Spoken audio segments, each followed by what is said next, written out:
Frankie, to get this fight in New York, Madison Square Garden and everything, long time coming for you. What does it mean to you to finally get this opportunity? Yeah, I'm pumped to fight here. I actually did fight here in the first 205, so 5 years ago. But anytime I can fight in the Garden, I'm going to jump at that opportunity. And, yeah, I knew they were going to be here this month and with fans at that, and I'm excited. Yeah, definitely. And just tell us where you are mentally coming in. Obviously, rough fight last time out. You took the time off and everything. I'm sure figured out the things you need to. So what's this time away being like for you, and what have you kind of discovered? Yeah, I just want to get back to the winning ways. Obviously not happy about my last performance. I really didn't feel like I got to even fight. It was kind of a quick knockout. So it's good to get back in here and prove myself once again. Yeah, do you feel like you can digest that the right way? I mean, you've spent over 7 hours in the octagon. Crazy shit's going to happen when you spend that much time in the cage. So is that kind of just how you take it? Yeah, it's just you live by the sword, you die by the sword in this game, and that's the way it goes, man. The game can be cruel at times. And to see what Corey has kind of gone on to do since then, does that make you feel even better about that loss, if you can take it any positive way? No. No, I mean, nothing to make you feel good about that. I knew he was a good fighter even before I fought him, so I'm not surprised at his success. Yeah, and what do you think of the fight against Marlon, another younger guy who's had a lot of experience in the UFC already so far? What do you just make of him as an opponent? Yeah, he's a dangerous guy. He's going to come and scrap, well-rounded. All these young guys are pretty good everywhere, so I'm expecting an entertaining fight. And what are the goals at the moment? I know with the drop to 35, there was ambitions of a title run. You had a great start, and then the setback. Do you feel like a win here kind of resets you down that path in this loaded division? Yeah, winnings have a way of taking care of things, So I just gotta, worry about winning this fight, and then we'll think about the next step. Awesome, thank you. Frankie, right here.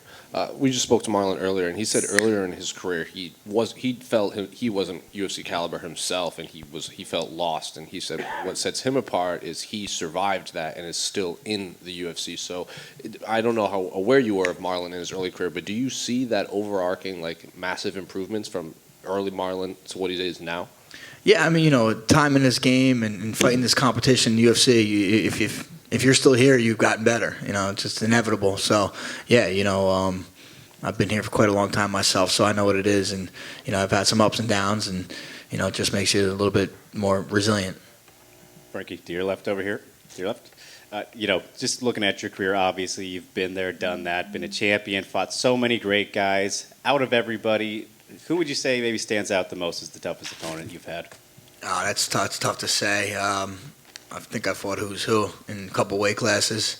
Max Holloway, Jose Aldo, Corey Sanhagen, Ben Henderson. Those are all pretty good guys. Well, when you look at the featherweight division now and that there's a new sheriff in town a little bit with Alexander Volkanovski, does that entice you at all to go back up and maybe try and challenge him? And just what are your overall thoughts on him as a champion?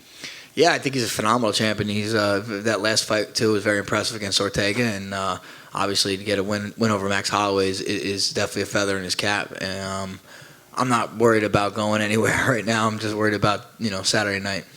Best of luck, Frankie. Thank you. Frankie, the nature of the knockout earlier this year, I mean, it was kind of a violent one, obviously. Every knockout's kind of is what it is. But did you have any conversations kind of with your family in the wake of the knockout? And then obviously your kids are also getting older too. How much does their input do they give to you with regard to your career as you're getting later in it? Yeah, it was definitely an unfortunate thing the way that knockout went down. A little scary looking at the time, but it is what it is, man. This is what the life that I chose, and I put it on the line, and that's how it is. And my kids, they give me input, not about that stuff. They're definitely into what I do. But I don't go asking my kids for any advice about my career. I don't know if you're going to ask them any advice about journalism and stuff. My kids would be terrible with that. Yeah. Thank you. No problem. Hey, Frankie, over here on your left. Right here. Obviously, you're going to be in your town. You fought around the world. Can you talk a little bit about what fans in New York are like? Not necessarily just for you, but just in general compared to the other things you've experienced and other fans in other places. Yeah, they're going to be rowdy. They're going to be loud. And hopefully it'll be on my side, which I think they will be. So maybe not too many derogatory things yelled my way. What does a fight week look like for you in New York, particularly? Oh, it's nice. I get to drive in. Don't have to worry about my suitcase weighing too much, all that stuff. And I train at Hansel Gracie's, which I've trained there quite a bit, throughout my career, and it feels like a home game. What kind of places do you look for when you're talking about New York pizza? Like, what's something that a local would know about the pizza here? I mean, you can't miss. You can't miss in New York, man. It's New York and Jersey. I got to rep Jersey, obviously. That's where I'm from. But you can't miss. If you want to go over the bridge to Pino's Pizza, that's Mark Henry's pizza spot. That's definitely one of my favorite spots. Thank you. You got it. Frankie, I know you don't plan on, over here on the left, I know you don't plan on calling it a career at this point, but when you do think about eventually winding things down, is it important for you to go out on a high with a win or two? Yeah, I think I would like to go out on a win for sure. I don't want to lose anyway. So yeah, of course I want to go out on a win. So yes.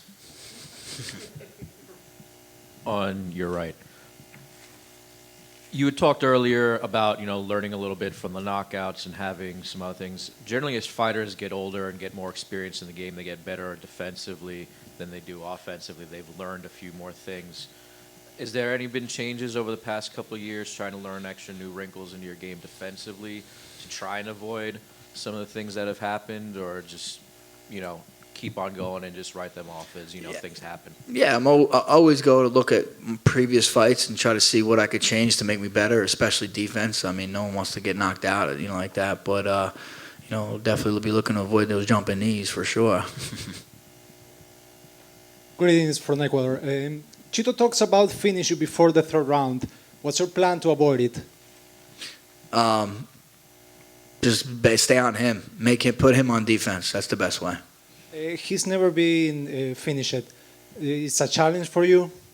Yeah, for sure. I go out there trying to put everyone away if I can. Not always the easiest thing to do, but my foot's always on the gas pedal and I'm always being offensive. So if the opportunity arises, I'm going to definitely jump at it. After a long career, every fight feels like it's the last one, or you enjoy it? It makes you less nervous, maybe.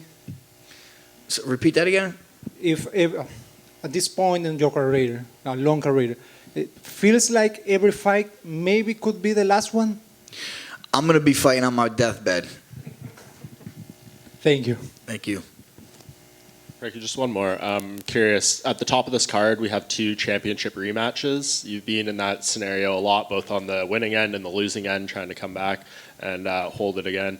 What's when you look at that, what do you think is the most important element going into that scenario, if you could kind of give us both sides of the coin, as the person who lost and as the person who won?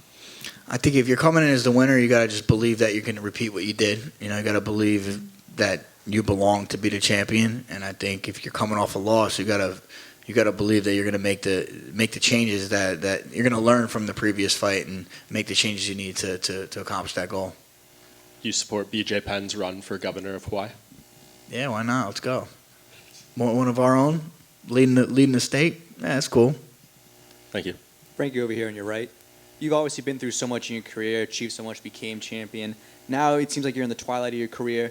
What's the goal at this point? Are you trying to get back to gold, or are you just here for fun fights just because you're a fighter?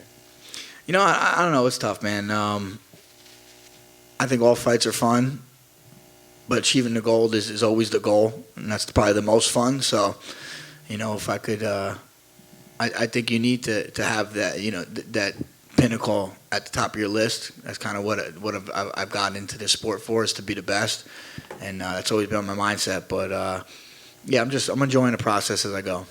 Frankie, Thanks. just on it. You said just then you're going to be fighting on your deathbed. So do you ever get kind of annoyed by us always saying to you, like, oh, you're thinking retirement about this one or this one or this one? Does that make you more defiant? It's not being defiant. I mean, when I say I'm gonna fight on my deathbed, it's like, I'm a fighter, bro. That's what I am, and I'm always gonna fight in some way, shape, or form. And that's your job. It's your job to ask these questions. It's natural to be a 40-year-old guy and people say, hey, when are you gonna hang it up? Or it's natural for your opponent to say they're gonna retire you. Like, come on, it's fucking old stuff, Do you remember the first time those questions started being asked of you, and do you remember being like, oh shit, this is happening to me now? Actually, I remember I was fighting a rematch against, I think, Aldo.